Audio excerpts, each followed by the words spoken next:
Hello peeps, it is Night Dagger again, and I am back with episode 2 of my tutorial series, How the Heck Do I Buildcraft? Today we're going to cover pretty much every aspect of the Buildcraft mod, another one of those popular tech mods, usually found on servers with industrial craft. Really powerful, really useful, but in some cases really tricky, so let's go ahead and get started. The first thing that you're probably going to want to know how to do is to build gears, and this tool, which is your wrench. We'll start with the gears. Simple wooden gears are nothing but sticks. Put in a circle like this. And then the upgraded version of the gear uses the tier of the gear before it, as well as an additional material. So a stone gear is cobblestone around a wooden gear, iron around a stone gear, gold around an iron gear, diamonds around a gold gear. Pretty simple.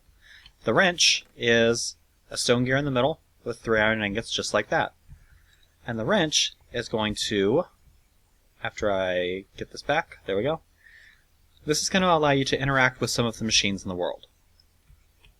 So, the biggest thing about Buildcraft, primarily it is an automation and item relocation tool. To that end, we have different sorts of pipes. Now, there are 3 different classes of pipes. There are item transport pipes, there are fluid transport pipes, and there are electricity transport pipes, or power transport pipes. We're going to start with the item transport pipes.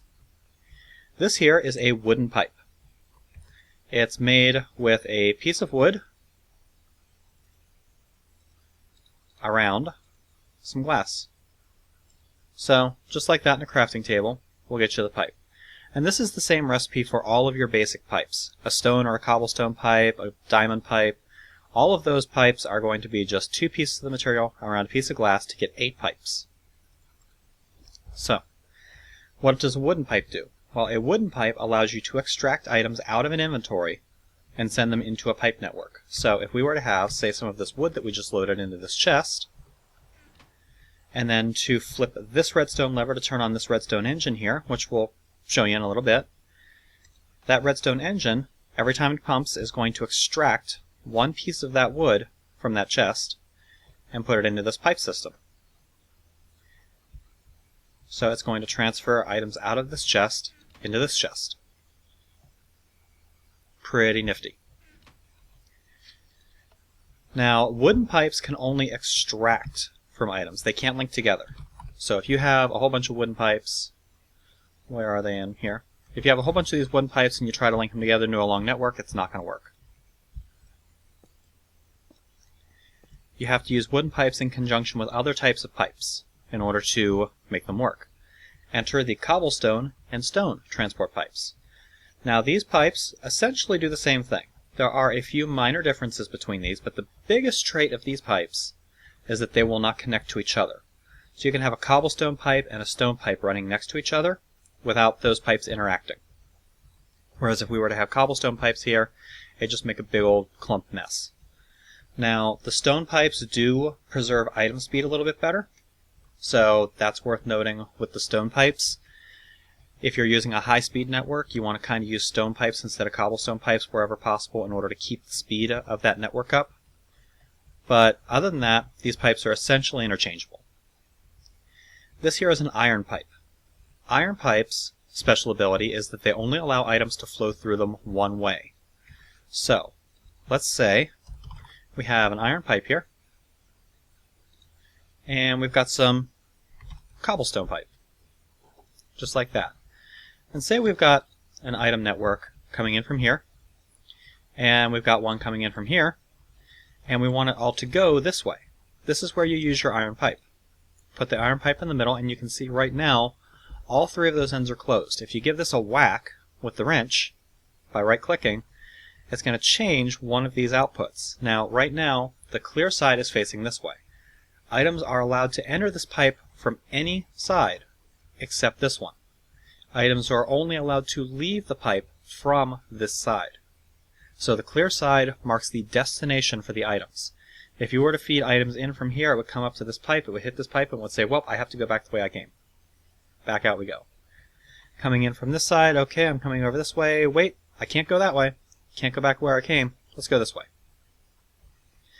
This is useful for making sure all of the items in your base, if you have some sort of sorting system, go to the same pipe. Like if you have several different machines running that are outputting items into here, this makes sure they all go the same way. Golden pipe basically acts as a cobblestone or a stone pipe, except this one speeds up items that enter it. Now, for those of you who were familiar with the original Buildcraft, you might remember that golden pipes had to be powered with a redstone signal. That is not the case anymore. However, golden pipes have been changed a little bit so that each pipe gives the item a little bit of a boost. The more golden pipes you have in a row, the faster those items are going to come out of it. So if we put a chest there, let's get another one and put it there, and we'll just demonstrate what we were talking about here. Put that there, get a redstone engine, and a redstone torch. We'll go ahead and put the redstone torch down next to this engine to get it running, and we're going to put the glass in here. Now each time this engine pumps, it's going to pull one piece of glass out. It's going to put that piece of glass into this inventory here. I probably shouldn't have used glass, it's kind of hard to see against the aluminum floor. But you can see it comes up here, it hits this iron pipe, and it continues this way. As it comes over here, it's going to be going at a nice slow speed coming through the cobblestone pipe until it hits this golden pipe, and then the golden pipe is going to accelerate it, and each additional golden pipe in the line is going to make it run faster. This is where your stone versus cobblestone pipes come into play, because if you use stone pipes, it's going to keep that speed for longer after it leaves the golden pipe. Alright? Then finally you have the diamond pipe. Diamond pipes act as sort of a rudimentary sorter. If you right click on the pipe, you get this weird filter thing. Well, if you look at this, there are different colors on each one of these output faces. You can put items in these filters to tell it where these items are allowed to go. So you can set it up like this. And let's go ahead and get ourselves some redstone torches, and we'll put them in like that. And then the yellow side doesn't have anything in it. If we were to send items in, actually let's take the item out of the white filter. And let's put a wooden transport pipe. Let's go into creative mode for a second here. Let's put a wooden transport pipe up here. We'll get ourselves a chest, put her on top. We'll load this chest with all of these good items we have in our inventory. Let's keep one of you. We'll get ourselves a redstone engine.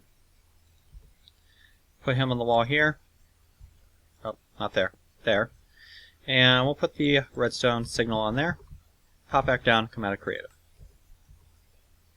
Now, what you'll see happen is you'll see items being pulled out, and then depending on what filter it is set to go to, that's the direction that the diamond pipe is going to send the item. So you can see wood is tagged black. It's only going to come out the black side of the pipe.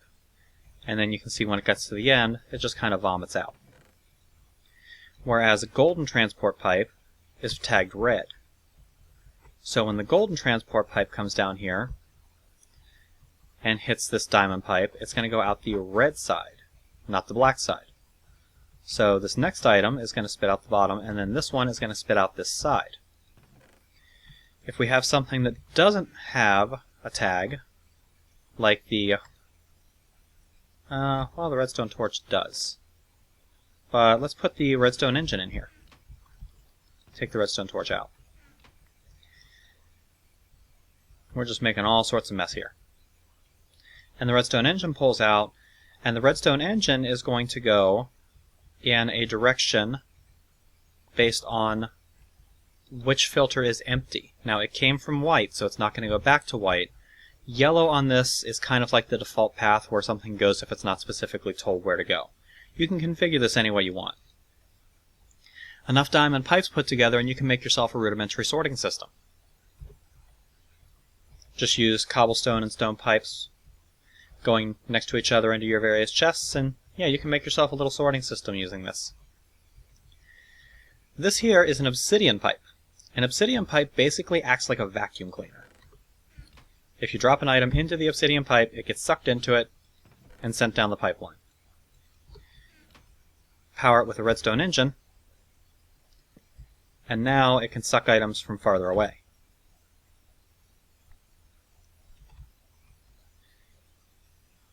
Maybe not that far away. But you can see, when the redstone engine pulsed, it picked it up from 1 block away.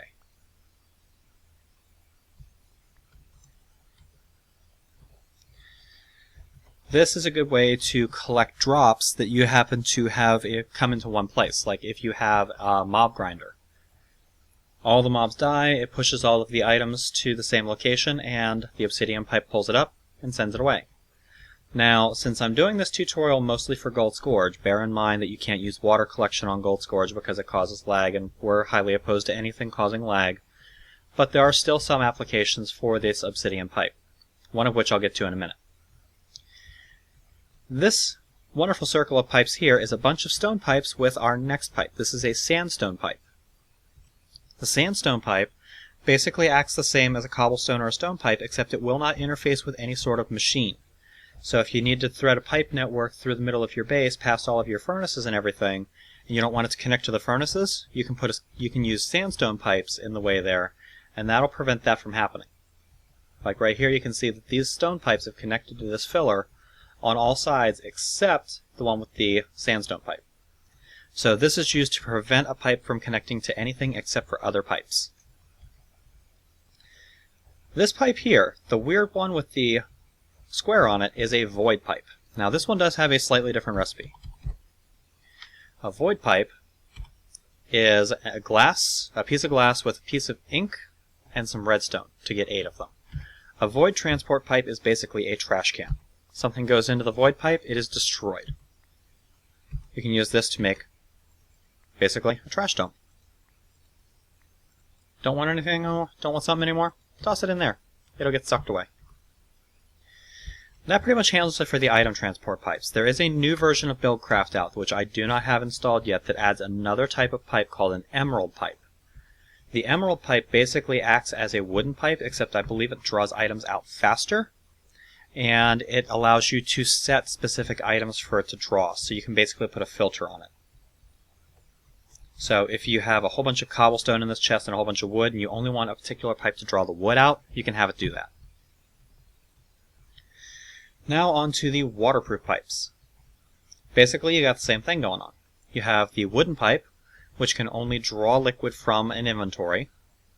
You have the cobblestone and stone pipes, which basically act the same way those do. You have the iron pipe, which again acts the same way as an item pipe, and you have the gold pipe. Now, you can't make items go faster through these pipes. So, liquid entering these pipes is going to go at the same speed regardless of what type of pipe you use. So what good is the gold pipe? Well, the gold pipe has higher throughput. The stone and cobblestone pipes can only transmit small amounts of liquid through them at a time. The gold pipe can transmit a much higher amount of liquid. So if you're dealing with a large quantity of water, like something coming out of a pump, then you might want to think about using gold pipes because you're going to be able to pump more water through faster. The speed that it's going to go through is going to be the same, but more of it is going to get there more quickly. So essentially it is a little faster to use gold. And then this also has its own form of sandstone and void pipes. Sandstone pipes won't connect to liquid inventories like this filler here, or this tank here. Void pipe will destroy any liquid entering it. So if you're pumping water out of an ocean and you don't want the water to go back in, but you don't really want to keep it, pump it into a void pipe, it'll destroy it. This here is a tank. This is basically a form of liquid storage that Buildcraft adds. Crafted with just 8 pieces of glass around like that to get one tank. One tank will hold up to 16 buckets of liquid. It can hold any liquid that is registered by the Forge Liquid Dictionary. Now, by default, if you have Buildcraft installed and nothing else, that's going to be water, lava, oil, and fuel. However, different mods add different types of liquids. You can see here we've got liquid glass, which is added by forestry. I don't know for sure if liquid glass can be pumped into these, but there's a bunch of different types of liquids that are added, like biofuel, biomass, milk is actually registered as a liquid. And then if you have, let's see, what else do we have? If you have GregTech installed, that adds a crap ton of liquids, which I don't think I can pull up here. But you can see hydrogen, deuterium, tritium, helium, lithium, wolframium. All of this stuff is registered with the liquid dictionary, which means it can all be stored in these tanks provided you have a way to get it in there. Getting it in there can be as simple as right-clicking. Now this is lithium I'm using here, so this isn't a Buildcraft liquid, but it is registered with the liquid dictionary, so you can store it in tanks if you want. Pretty cool, huh? And it'll store up to 16 per tank. So there's 2 tanks here. Can store a total of 32 buckets. I spawned in a stack of lithium cells. I have 32 left. You can also use buckets or cells to pull back out. Now, buckets will only work if there is a specific bucket item defined for it. Otherwise, you have to use cells or capsules or whatever the mod that adds the liquid calls for. So you can't use a bucket to get lithium out. You have to use a cell. But you can use buckets to get water or oil out, or lava or stuff like that out. Now, of course, you got to have a use for some of these liquids. So, Buildcraft adds its own form of power generation with 3 different types of engines. This here is a redstone engine. It is built with a piston, a couple of wooden gears, some glass, and some oak wood. This engine is a very low power solution. It does not require any fuel whatsoever. All you have to do is supply it a redstone pulse. However, it's only going to produce 1 unit of Buildcraft power, which is called a Minecraft joule, every pump. So when the thing comes up, touches that, and goes back down, it produces 1 Minecraft joule. Not very powerful at all. This here is a Stirling engine, which is basically just an upgraded version of this that actually burns fuel now, crafted using stone components. This will burn coal or charcoal to produce up to 1 Minecraft joule every tick. Now there's 26 in a second, so this one produces 20 Minecraft joules a second for you, as long as it's running. But it burns through fuel. Now, different types of fuel can be used for this thing depending on what mods you have installed. By default, a Stirling engine will run on coal, charcoal, or lava buckets. Now, if you use a lava bucket, it's going to consume the bucket to use it, but you're going to get an awful lot of power out of that. Whereas coal and charcoal, it'll burn for a while, and then it'll quit. And then you have the combustion engine. This is the granddaddy of the Buildcraft mod. Combustion engines can run on several different types of fuel. Could have sworn I had the NEI plugin for this, but whatever. Combustion engines will run off of oil, which is not terribly efficient. I believe it produces I believe oil produces 3 Minecraft joules per tick in this thing. It can run off lava, producing, I think, 1 Minecraft joule a tick. Maybe 2. But the biggest thing you want to burn in combustion engines is fuel. Fuel runs at 6 Minecraft joules per tick and runs for a long time. However, you can see that there's 2 tanks in here. That's because one is for the fuel, the other is for coolant. Combustion engines have to be cooled or they will accumulate heat, and if they accumulate enough heat, they will explode. The explosion is nothing to mess around with. It's about the size of 2 blocks of TNT. And it can cause chain reactions, I believe. So, yeah, you don't want to let these things run uncooled. You need to supply a source of water. We'll get to that in a few minutes. But it is basically just an iron version of the same engine.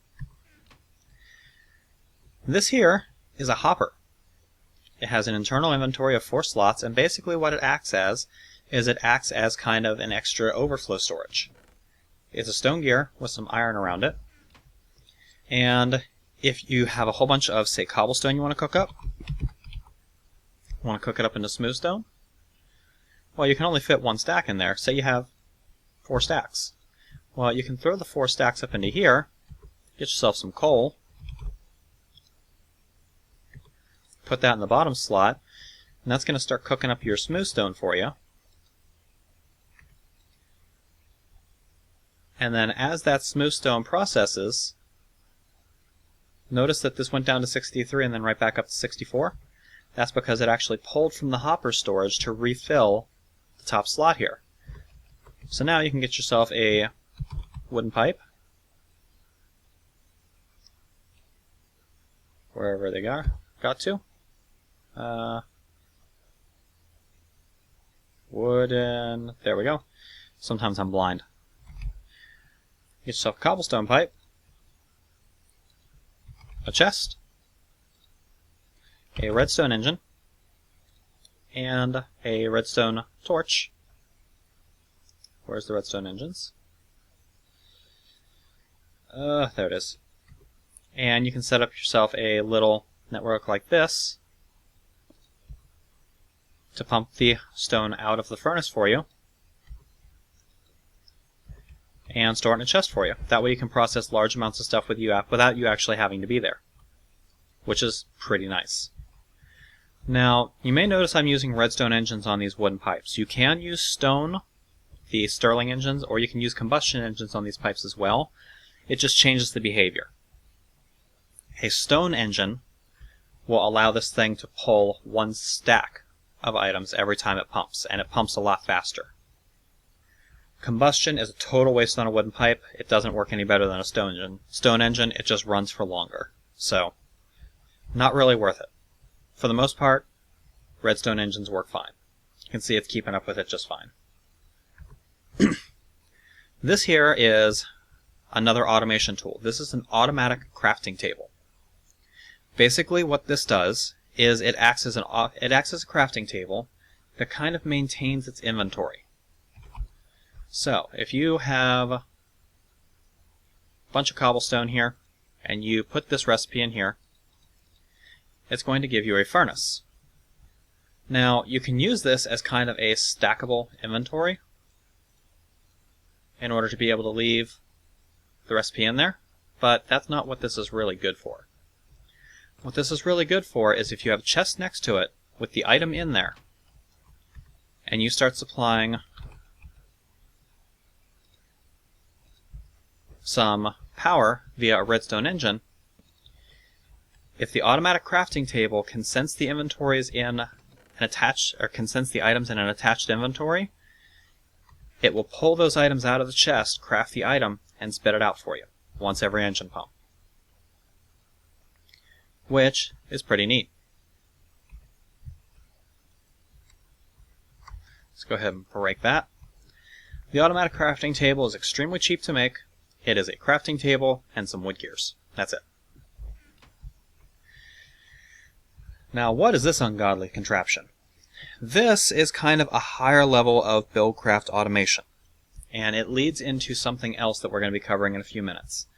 This is an assembly table and an assembly workbench with some lasers. Now, the recipe for the laser is right here. It's 2 pieces of obsidian, 2 diamonds, and some redstone. And this is for the assembly table, not the assembly workbench. This is for the assembly workbench. So what do these things do?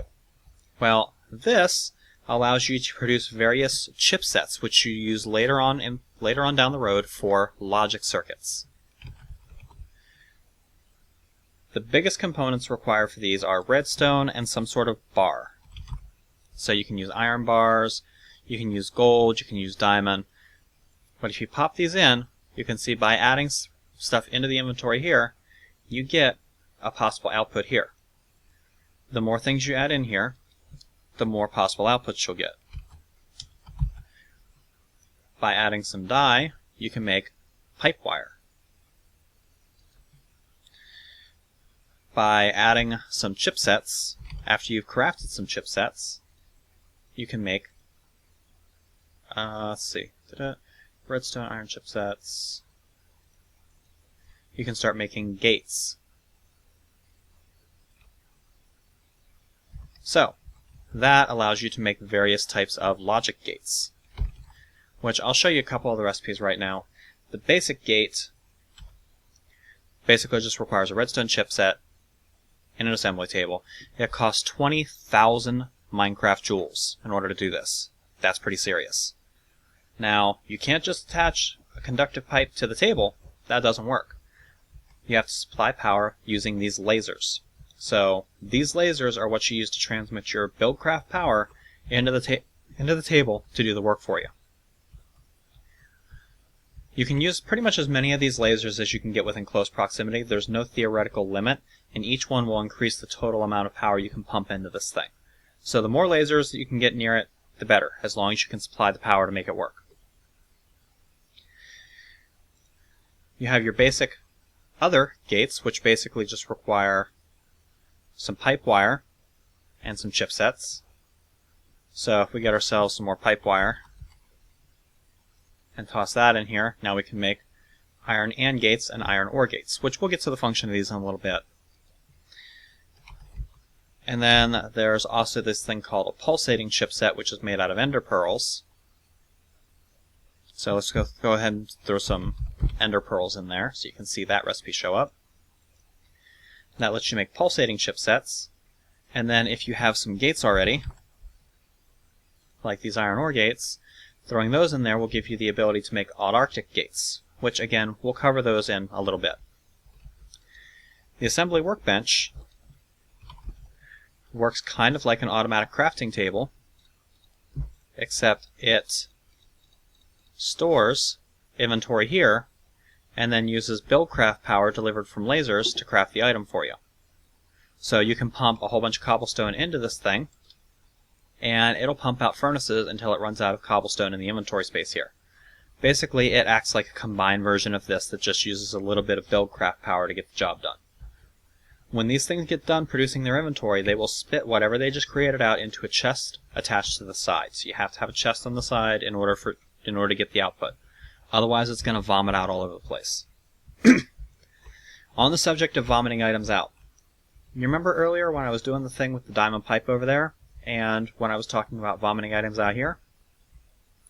Buildcraft pipes are very good at getting items from point A to point B. They are not very good at handling inventory overflow. So if you have a pipe that's trying to put something into an inventory where the inventory gets full, it's not going to send it back and look for another inventory. It's not going to send it down another line of the pipe. It's going to go, oh, can't go there. Sorry. Blot. Drop out on the ground. Large numbers of entities from this happening cause massive amounts of lag. Remember, we don't like lag. Lag is our enemy. So, if you're going to be building Buildcraft systems, make sure the inventories that you have it attached to is big enough that it's not going to overflow. If you're setting up something like a quarry, make absolutely sure that you check the quarry chest from time to time, stuff like that. It's not usually that big a deal. Just make sure you know how many items are going to come through these pipes, and make sure that the inventory attached to it can take that kind of throughput. You do that, you're good. The next item I want to cover is the mining well, which is iron, redstone, an iron gear, and an iron pickaxe. What the mining well does is it allows you to put this thing up here, and then when you supply this with some redstone power. Now, I apologize in advance, I am going to be using a different mod item so that I don't have to set up a whole bunch of engines. This is from the thermal expansion mod. Basically, it acts like a portable engine. You fill this thing up with power and then you can transmit it through using these things. It's only for convenience, so I don't have to worry about setting up engines to make these things run. But pretend this is conductive pipe and pretend this is an engine. So you set this thing up, and when you supply it with Buildcraft power, it's going to extend a mining pipe down, and it's going to dig down until it hits bedrock. You can see it spat all of the items straight out the top. You have to have a chest attached to it, or else that's going to happen. You also saw how fast that went. That's not the normal speed. It went that fast because I supplied it with a unholy ton of power. If it's only running off a combustion engine, it's going to dig, dig, dig. It's it's pretty fast, but it is limited in the fact that it can only dig straight down. This recipe here, if you take a tank and you put it on top of a mining well, you get a pump. We'll cover the use of the pump in a little bit here, just remember the recipe. Tank on top of a mining well. Basically, it mines water. That's an easy way to remember it.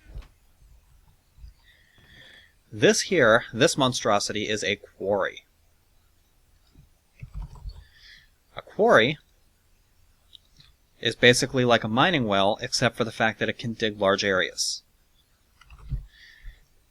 The default size of a quarry is about 9 by 9, but you can use items called landmarks to specify a different size. If you have a specific hole you want to have dug, make sure you place the landmarks around the hole, not on it. If you right-click on the landmark that attaches to all sides, like you can see right here, this landmark attaches to that one. This landmark also attaches to that one. If I were to put one straight up from here, that would work as well. Right-click on that landmark to get a red laser. If you right-click on this one, well, this one only connects to that one. It can't see this one, so that's not going to work. Another neat trick with these landmarks is if you supply a redstone signal, say from a redstone torch, it's going to shoot a beam of light out in all directions, which means if you're trying to set up an obscenely large quarry or a filler or something like that, this will help you kind of tell what's in a straight line. This way I can come down here, I can put another one here, I can go over here, follow that one down, and set it up out there. Basically, it just helps you see where you need to place your landmarks. Once you've got an area designated, pop your quarry down next to any of the landmarks. It doesn't have to be the one you clicked on. It can be this one. And it will set up a nice little tape here for you. Also notice that it gave us a Buildcraft message. The quarry at 192.159.88 will keep 2 chunks loaded. This does act as a chunk loader because it needs to stay loaded in order to operate. Once you set down your redstone power using combustion engines or whatever you happen to have, and you turn the engines on, you're going to get this handy dandy little robot who's going to start building a quarry frame for you. And he will build it following the yellow tape. The color of his laser tells you how much power he's getting. Red means he's not getting nearly enough power. Yellow means he's getting a decent amount. Green means he's getting quite a bit. Blue means he's getting as much as he needs. Now, he's almost done with the frame, so he's slowed down a little bit. And you can see, now our quarry is going through and digging, but we're vomiting items all over the place again. You have to have a chest sitting next to the quarry in order to pick up the items, or you're going to cause a mess. And you can see, oh, hey, we found diamonds. But you can see that it's now putting all of the items into this chest as opposed to spitting them out all over the place. The quarry is going to go until one of two things happens. It's going to go until it hits bedrock, or it's going to go until it hits lava. Lava will stop a quarry dead in its tracks. A neat trick to use for setting up quarries is after the quarry has dug down a layer or two, put a bucket of water in one corner of the quarry. That way, if you run across any lava on the way down, the water will hit it and either stone it or obsidian it, and the quarry can continue digging down to bedrock. Just whatever you do, make sure you clean up the lava or clean up the water afterward, which is usually as simple as just taking a dirt block and putting it where you had the water source, which will make it go away. Now, I've been talking all this time about using different engines and the different liquids and all of that, but what does that look like in the world? Because Buildcraft doesn't really add any world gen except for the oil. So what does that look like? Let's find out. If we punch a hole in through here, we're going to fall down, fall down, fall down, fall down, fall down, thud. And it's very dangerous down here. This is an oil pool. You'll usually find it just like this out in the world. It'll have a spout coming up and possibly some source blocks around it too. You can also just find stationary puddles that have very limited amounts, but this is a proper well. Now, how do you handle this? Well, you do it using a pump. Remember the pump recipe I showed you earlier? This is where it comes into play. So, let's come up here, and if we put the dirt down like this, and then continue it over here, we're going to want to put the pump right over top of the center source block. And you can see right here, yeah, I actually cheated. I made this oil well, because I couldn't find one in close proximity, but this is what they will look like. However, in a real oil well, this tube is going to continue way, way, way down, and it'll usually open up into a gigantic reservoir. There are oil wells out there that have hundreds or even thousands of source blocks in them. You put your pump over top of that, it's going to recognize that there is a source block of liquid under it, and it's going to extend an arm down. If you have some tanks and some waterproof pipe, note for a pump, you do not have to use a wooden pipe to get it out, because the pump wants to get rid of the water, whereas a tank does not want to get rid of it. But if you have a tank up here, oh,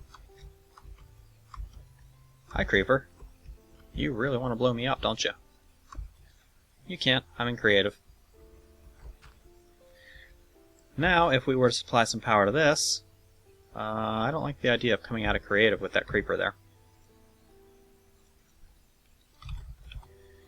If we were to supply a bit of power using a redstone energy cell to this, and again, you can use regular engines, and if you have 4 redstone engines attached to this, it actually will provide enough power to run it at pretty close to the maximum speed. So this is a good use for redstone engines. But if you attach this and turn the power on, it's going to suck up the source block, transmit it out, lower down to the next source block, and then it's going to suck that one out too. And then it's going to continue down. And basically what it's going to do is it's going to suck up any source blocks on the same level as it within a certain radius. Now that radius is absolutely huge. If you can see that sand pillar that I have over there, that's about the maximum range of a pipe, or a pump. So, in single-player games, not on Gults, mind you, because pumping the nether in Gults is not permitted, thanks to a couple of players who have used it. Or if you have a pump extended into a large pool of water, or a large pool of lava underneath the surface, or anything like that, you can see it's sucking up source blocks. It's not extending down because there's still source blocks on the same level. You can suck up an immense amount of water using this thing and store it in these pumps, or store it in these tanks.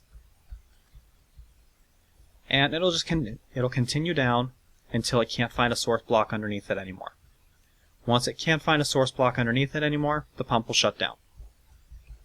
It'll stop pulling power from whatever energy source you're using, and it just won't work anymore. At that point, you break the pump, pick it up, move it to the next place, keep going. I think that's enough playing around down here, so let's fly back up to our demonstration zone over here. And let's go ahead and just fill the hole in with that. Now, after you've got all of that wonderful, wonderful crude oil that you've sucked up, you need something to do with it, right? Well, that's what this thing is. This is a refinery. It's a diamond gear, some tanks, and a redstone torch. What this will do is it will accept oil pumped into it, and it will use Buildcraft power pumped into it to refine that oil into fuel. Now, oil and fuel are burned in combustion engines. Oil, not very efficient. Fuel, extremely efficient. And you also get 1 bucket of fuel for every bucket of oil that you process. You just have to pump enough power into it to make it happen. The net gain from processing oil into fuel is more than the power required to turn it into fuel by a large amount. So, if you have a setup that runs on oil to produce fuel, you're going to get a little bit of fuel as a result. If you have a setup using fuel to process fuel, you're going to get a lot more than you invested. So don't be afraid of diminishing returns on fuel. For every couple of buckets of fuel that you burn, you can produce several dozen, I believe. You just have to have the crude oil to supply the process. Now, the next thing I want to cover is the use of these gate things, and I'm actually going to drop my wrench and load a blank inventory for this. These are gates and pipe wires and all of that nonsense. Basically what these do is it allows you to interact with different inventories in various ways depending on the gates. It also allows you to notify other things on the same pipe network of that status. So let's say we have a chest here. Let's get ourselves a combustion engine. And let's get ourselves, what else can we get? Let's get a quarry. And let's set all of these items down. I didn't really want to do that, but whatever. That's fine. Now, we have another type of pipe here too. This is a structure pipe. This pipe will not transmit any items. It only attaches to inventories to allow you to attach gates to those inventories to read the status. Let's get ourselves a wooden conductive pipe as well.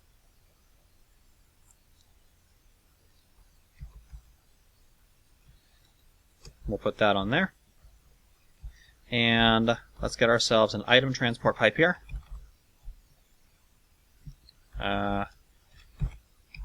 Let's get ourselves a cobblestone transport pipe. If you're using pipes to pipe items out from a quarry, by the way, you do not have to use a wooden pipe. Remember, this wants to get rid of the item. It doesn't want to keep it. Only items that want to keep their inventory require a wooden pipe to coerce them to give them up. Anything that wants to get rid of an item will eject it straight into a pipe. So let's go ahead and grab a handful of gates here so we can see what these are all about. We'll grab a gold and diamond, and we'll grab some of these pipe wires too. We'll come to the Arctic gates in a minute. Now, if you attach a gate to here, it's going to read the inventory next to it, and various interactions are going to be allowed depending on the inventory next to it. Right here, this is an iron ore gate. We have up to 2 conditionals that we can set, and with this one we can set redstone signal on, redstone signal off, inventory empty, items in inventory, space in inventory, inventory full. An OR gate will allow it to transmit different signals. These things aren't interrelated in any way. So we can tell it, hey, if you are getting a redstone signal, or if your inventory is empty, then do this. And this side, you can tell it what to do. You can tell it redstone signal on or off. That's because right now, that's the only thing it can do. It can turn on a redstone signal, it can turn off a redstone signal. If you attach some pipe wire to this thing, that allows you a new conditional. It allows you to tell it to send a pipe signal. So we can tell this thing send a red pipe signal, and you can see that the pipe wire I have here lit up. You can then have another gate further down the line that reads for pipe signals. If you get a red pipe signal, turn on a redstone signal. This allows you to have like a glowstone lamp. Let's pull up a redstone lamp. And let's go ahead and set a conditional here that's meaningful. Let's clear this out first. Alright, so now we've got this clear. We're going to tell this if you get a red pipe signal, emit a redstone signal. We'll put that lamp there. We're going to tell this if you have items in your inventory, emit a redstone signal, or emit a red pipe signal. Right now this chest is empty.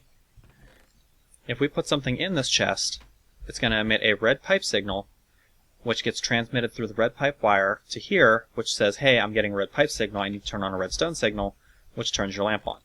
Take the item back out, the lamp goes off. You can also connect let's take these back off. You can also connect it to engines. Now here I've used a regular gate. Gates only have one conditional, and I don't believe they can interact with pipe wire. So let's put some pipe wire on here. We'll run it over here. We'll attach it to another gate. And let's see if we can interact with the pipe wire. Redstone signal. Yeah, see, these gates aren't complex enough to know how to handle pipe wire. So if you want to be able to transmit a signal down a wire, you have to use at least an iron gate. However, we also have these gold gates, and this one here that I'm using is an AND gate. This one, you can set up various, let's see, let's go ahead and attach some red pipe wire and some blue pipe wire. And we're going to run those pipe wires down to here. And we're going to connect just an iron, no, we need a gold one here. So we'll connect another golden AND gate here. And let's go ahead and program this AND gate. Now this one here, if you have a conditional set for more than one thing, all of these things have to be true for that to turn on. So if I have this thing set to full energy and tank full, then emit a blue pipe signal. The blue pipe signal is only going to be emitted if both of these conditionals are true. If this was an OR gate, either one of these being true, or both of them, would set the signal off. Since it's an AND gate, this and this to do this. If we change this to can store energy, this conditional is true, but this one is false. No blue pipe signal. If we change this one to space for liquid, now we've got a true conditional. Now it's transmitting the signal. You can kind of see the subtle change in the pipe wire behind me, right here. Whereas if this was an OR gate, right now the blue pipe signal would be on because one of the conditionals is fulfilled. This pipe wire, or a gold one, can only see two different colors. So if we have all four colors of pipe wire on there, the gold one can see the blue, it can see the red, but it can't see the yellow or green. In order to get to the yellow or green, you have to have the diamond gate. And you can set up multiple things on this. Like you can set it up for, if you're full on energy, emit a red pipe signal. If the engine's red, which means it's about to blow up, emit a redstone signal. That way we can set off a warning lamp or something like that. This can also be connected directly to the conductive pipe attached to it. And you get basically the same thing, except here you also get power traversing and pipe empty.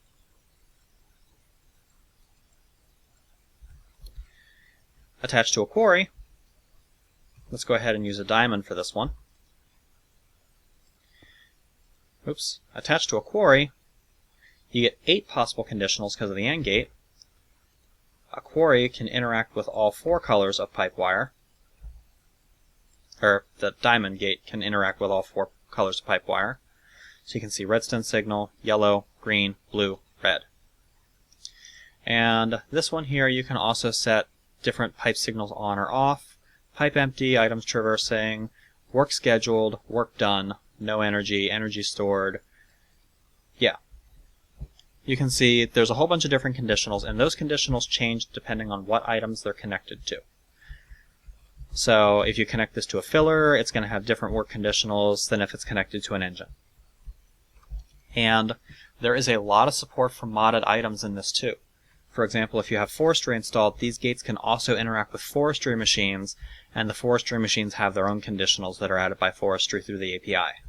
So, gates are really powerful, really flexible items that allow you to sense various properties of the inventory that they're connected to, and transmit that information elsewhere using either the pipes that are connected to the network or these cobblestone structure pipes. that run through. And I believe there's also a stone structure pipe.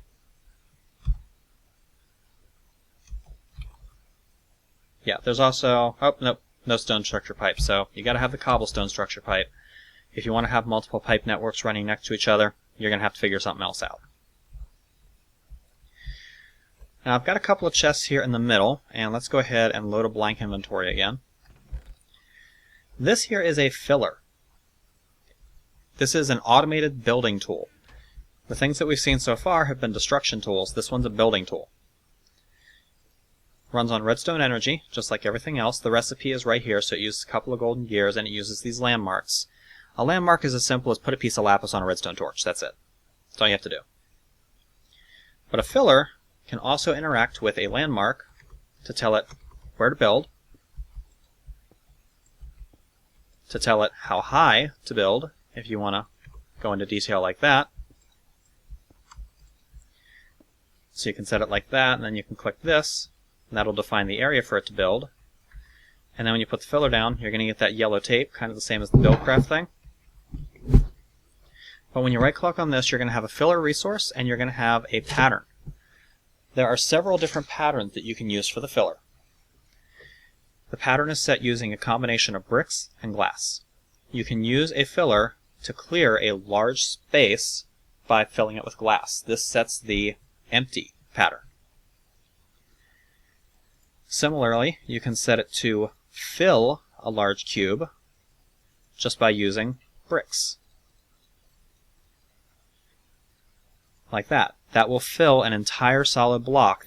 Everything within that tape will get filled with the resource. You can set a pattern like this with it hollow in the middle, and that sets the walls pattern, which will build only on the horizontal planes connecting the tapes. It'll leave the center blank. This room here was actually built using the walls pattern.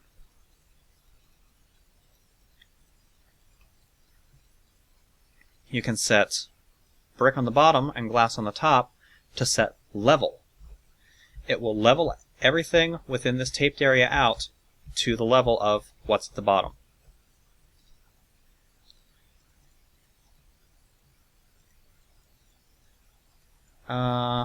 Can't remember if this is one or not. Nope. You can set like this for stairs. It will try to build stairs inside that thing. You can set this, which will build a pyramid. Let's go ahead and build ourselves a cobblestone pyramid.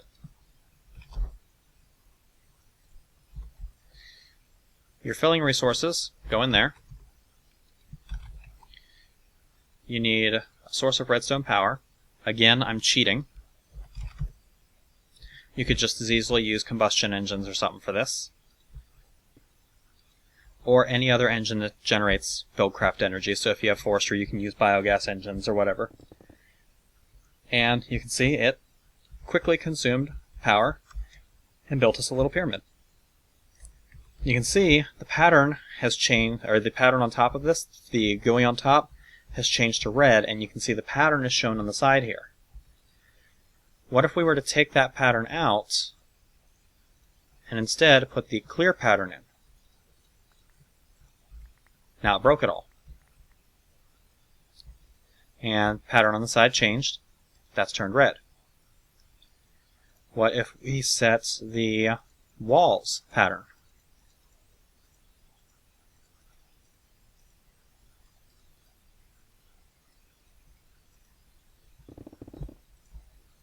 It's going to quickly build a nice little walled area for us. So you can see the filler is a very powerful tool for building. It can also, if it is allowed in your configuration file, be used to clear large areas and gather the resources from them. However, that causes large amounts of drops, which causes large amounts of lag. By default, we have it disabled on gults. Don't use fillers to mine. You won't get the stuff. The stuff does drop from the filler, but it disappears about a half second later. So, if you are clearing an area and you see a resource you absolutely have to have, you better be standing on top of it when it breaks. Otherwise, you're not going to get it. In this chest over here, I have a couple of more advanced builders. I have the architect table, the builder, and the blueprint library. Now, if you put this down, the architect table allows you to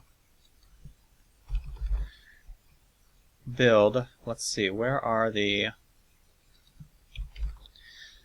templates? Let's see. I can't remember. Let's see here. I know that there's blueprints, which is a piece of lapis around a piece of paper, and then there's templates, but I can never remember which is which. I think we need the template here. I don't use this functionality often, so bear with me. But the architect table is basically a way to preserve a pattern. So say we have this cobblestone thing here, and we're just going to build ourselves a weird little thing here, just like that. If we blueprint this, or if we encase this in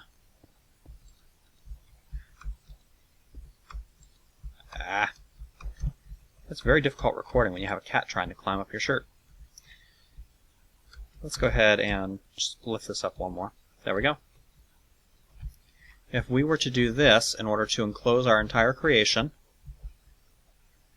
and then pop down the architect table next to it, that is going to put these yellow lines around it. And then if we take our template and put it in there, it's going to take a few seconds, and it's going to copy everything that was included onto this template, which is now named number 1. If you want, you can name it.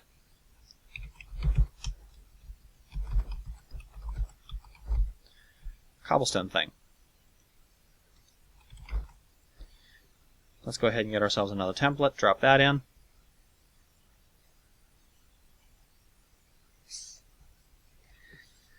And this is going to give us the template for cobblestone thing. If we then come over here and we pop down the builder, which is this item here, and we put in our template, it's going to block out the inventory. It's going to block out the same thing that was allowed for that, and then it's going to copy it relative to this. So you can see the way that's facing there, the way this is facing here. Let's go ahead and break that, because I don't want it facing that way. I want it facing this way. So sometimes it takes a little playing around to get it right. But there we go. If we then supply this with cobblestone, and then supply redstone, or apply some Buildcraft power to it, it's going to give us our little robot, and our little robot is going to crash our game, apparently. Alright, so, yeah, don't use the builder at all. I thought it was only blueprints that were bugged. Apparently the entire builder is bugged. Using the builder will crash your game. Now, when you log back in, if you're lucky, like I was, it's not going to corrupt your world. The builder's just not going to work. So, don't use that. The blueprint library does basically the same thing that the architect table does, except when it blueprints whatever you have here, it also records what items are supposed to be where.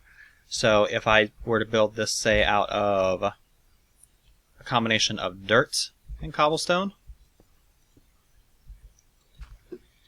it would remember that these items are dirt and these are cobblestone, and when it builds over here, it's going to do the same thing, provided it has the resources, and it'll tell you what resources it requires. So, that is the architect table, the blueprint table, and the builder. The last thing that we have is these odd Arctic gates that I was talking about earlier. The odd Arctic gates basically work very, very similar to the other types of gates, except when you put them on an inventory, one of the items, or one of the options, is energy pulsar. So let's say we set, let's go ahead and say we have items in inventory. Inventory empty. I wonder if the inventory empty thing, yeah, the inventory empty is relating to the auto crafting table. So if you have nothing in here, it's going to consider an empty inventory. We can set this to items in inventory, and then if we turn on an energy pulsar, if it recognizes that there are items in the inventory, the energy pulsar is going to act as a redstone engine pulsing on this thing. Now, as of the latest version of Buildcraft, this thing apparently pulses much, much, much faster than this. Right now it's going about the level of a just turned on redstone engine, as opposed to a fully heated one. But from what I understand, as of the latest version of Buildcraft, it's more like this speed, where it's actually pumping out at a decent rate. But other than that, it still offers the same interaction with pipe wire. It basically just gives you the ability to put a redstone engine on a wooden pipe automatically, as opposed to having to actually have the redstone engine there. So, we're running awfully long here. Let's go ahead and load our blank inventory again to clear up our inventory. And let's go check out a practical application here. One of the trickiest things for a new player to set up is a decent refinery in order to refine their oil into fuel. Well, I have set up something like that over here for you. Here we have our input tank, which is where we pump all of our lovely crude oil into. A wooden waterproof pipe pulls out of it. A sandstone waterproof pipe, which I suppose I should probably show you how to do the waterproof and all that pipe, huh? Waterproof pipe is just this pipe waterproofing, which is simply cactus green, which is cactus cooked in an oven. So you cook cactus, you get the cactus green dye, use it in a workbench, you get pipe waterproof. One piece of pipe waterproof plus one pipe equals waterproof pipe. A conductive pipe is a piece of redstone on top of a pipe. So I think I'm going to have to go through and put an annotation in when I just describe those pipes, because that's something fairly major that I missed, and I don't feel like editing the video to put it in. So I'm going to be lazy. Anyway, sandstone waterproof pipe here to keep it from connecting back into the tank. And then a stone waterproof pipe here into the refinery. Out of the refinery, on the bottom, we have a wooden pipe coming out. Let's get out of the water there. A wooden pipe coming out into a stone pipe, which leads into this tank here. Over here, we have two combustion engines with wooden conductive pipes on the top, leading into a golden conductive pipe to transmit the energy into this, which, by the way, there are stone conductive pipes as well. Don't use them. Golden pipes have almost no energy loss. Stone pipes have fairly high energy loss, so always use golden conductive pipes. Do yourself a favor. Forget stone ones exist. Nothing destroys my soul worse than going into someone's house and seeing stone conductive pipes. I usually actually replace them with golden pipes for them when I see it happen.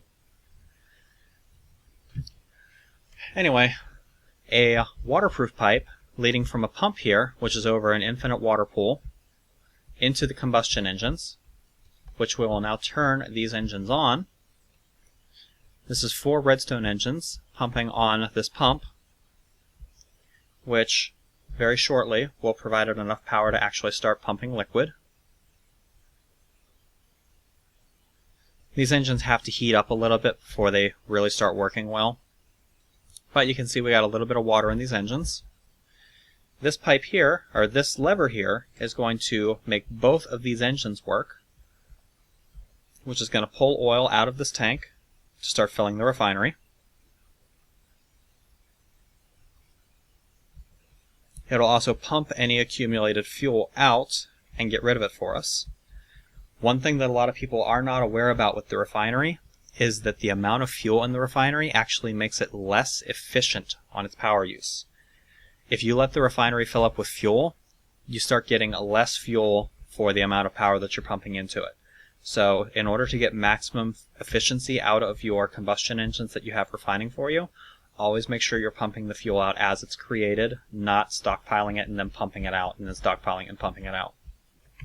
Then finally, you get yourself an empty bucket, and you fill these combustion engines with either water or with either oil, or, let's see, I'm in creative mode, so I can't do that. Let's get ourselves a second bucket here. You can use water, oil, or lava. Lava will work in a combustion engine. You do get the bucket back, but it's not as energy efficient as the Stirling one. So just don't use lava in combustion engines. It doesn't make any sense. And then all you need is a couple of redstone torches. Put those next to your combustion engines. They'll start running. And you'll see this nice little GUI on the front of the refinery light up. Blue means it's getting a decent amount of power, but not enough for full efficiency. Green means it's running at full efficiency. Red means it's getting barely any power at all. So if we were to turn this off, you'll see it's going to slow down a little bit. If we turn this off, you'll see it slow down to red and stop.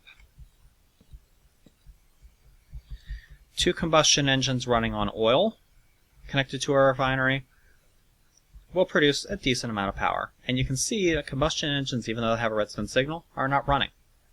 This is a protection method that's been added by Buildcraft. Once an engine has heated up a little bit, it has to cool off completely and then sit idle for a few seconds before it'll start working again. So if you turn your engines off and they don't turn back on right away, don't panic. The engine isn't broken. You don't need to break it. All you need to do is wait for it to completely cool off and reset itself, and it'll start going again. 2 combustion engines running on oil will produce a couple of buckets of fuel for you to get you started. 2 combustion engines running on fuel will run this refinery at nearly peak efficiency. So all you really need for a refinery is 2 combustion engines and a setup like this. It's nice and small, fits well in a corner of your base. This pump is going to provide plenty of water to keep these engines cool. You'll never really have to worry about them exploding too much. It's a good entry-level setup that's not terribly expensive and will get you lots of good combustion fuel in order to totally pollute and destroy the Minecraft environment like we've been destroying the planet. Haha. Anyway, that's enough for me for now. This episode is already on way over my usual 40 minutes. I think I'm at an hour and 10 or so now. So let's wrap things up here. This has been Night Dagger with How the Heck Do I Do Buildcraft, Episode 2 of my tutorial series. Episode 3, I haven't decided what I'm going to do yet, but I'm going to cover either red power or forestry. If you guys want, go ahead and leave a note in the comments letting me know which one you would prefer to see more. And when I get around to filming Episode 3, I will base it off of whatever got the most votes, or if I didn't get any votes at all because you guys fell asleep during this video, then I'll just flip a coin. But I will see you guys later.